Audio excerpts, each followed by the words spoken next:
Hey everyone, it's Mel Abraham here from Thoughtpreneur Academy. Thoughtpreneuracademy.com. Check it out. Hey, it's an interesting morning here in the U.S. and all around the world, and I know that there's some people that are waking up, not happy with the results of the U.S. election, and they're scared and they're concerned, and I totally get it. The question is, what are you going to do now? The reality is that there's a process, and the process, whether you believe it worked or didn't work, and it doesn't matter to me which side of the aisle you're on, the fact is that the process did something. It gave us a response. Now the question is, what are we going to do about it? What are we going to do about it as a humanity, as a society, as that? Do we turn around and we continue the criticizing, the complaining, the blaming, the pointing fingers, and the divisiveness that has been a pattern for a year, 2 years, whatever it is? Or do we become part of the solution? Do we turn around and decide to lead?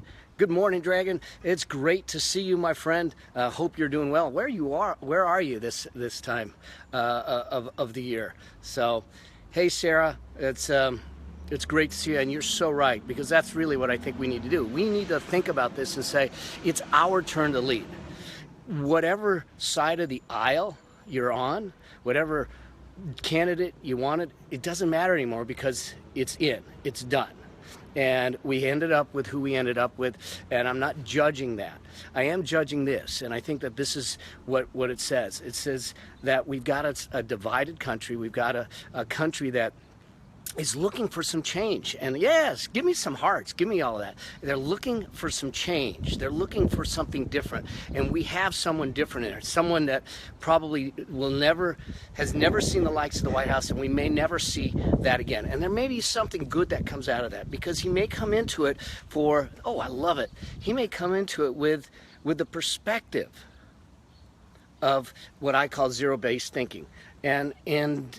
And I think that anytime we do this, and we do this in business a lot, and this is why I'm hopeful that with this new president, he may surround himself with some people, because he doesn't know the political process, but he knows zero-based thinking. He knows about accomplishing things, and hopefully he does it with decency and continues to do it. Hey, Rochelle, it's great to see you here. And he's going to give a different perspective. And if they will have a dialogue, things can shift. We may find ourselves in a totally different position. I'm going to be hopeful, and I'm not going to be part of the problem. I'm not going to blame. I'm not going to point fingers. We need to get ahead of it. We need to get in front of it. We need to be the leaders. There's a reason we do the things we do. There's a reason that we want to be influencers in the marketplace. There's a reason that we want to be thought leaders. There's a reason that we have a message to get out there in the world, is because we can't put it on the shoulders of one person, whether it's the presidency, the vice presidency, the Congress, or the legislation. And I am certainly not putting my future in the politicians. My future's in my hands. It's in your hands.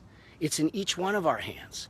So let's just take control. Let's lead for the sake of humanity from where we are, knowing that the politicians and the people out there are going to do what they're going to do, and let them do it. We still have the ability to influence. We still have the ability to do things the right way, without the divisiveness, without the criticism, without the complaining, without the blaming, without all of that rhetoric that is destroying. Let's turn around and do it differently, because we got what we got, whether you wanted it or you didn't want it. It is what you've been dealt with. And whether it's this part of life or any other part of life, listen, you can get dealt a great hand, you can be dealt a bum hand. The question isn't the hand you were dealt. The question is how you're going to play it. And I say that we stand up. I say that we get up. And I say that we encourage people to follow us, and we be the leaders that I know we can be. That we do that as a humanity first, as a country second, and as a global leader third. And we do it with pride. We do it with decency, we do it with integrity, we do it with ethics, and we make a huge difference. So I hope that this serves you. It's been a while since I've been on here live. I'm back, so watch for me. I'm back. Subscribe, stay with me, and look forward to doing this. And know that you're not on the journey alone. I'm with you, and I'm glad that you're all with me. All right? Cheers to y'all. You have an amazing, amazing day. And if there's anything I can do, let me know. Post the comments below. Love y'all. Cheers. See ya. Bye.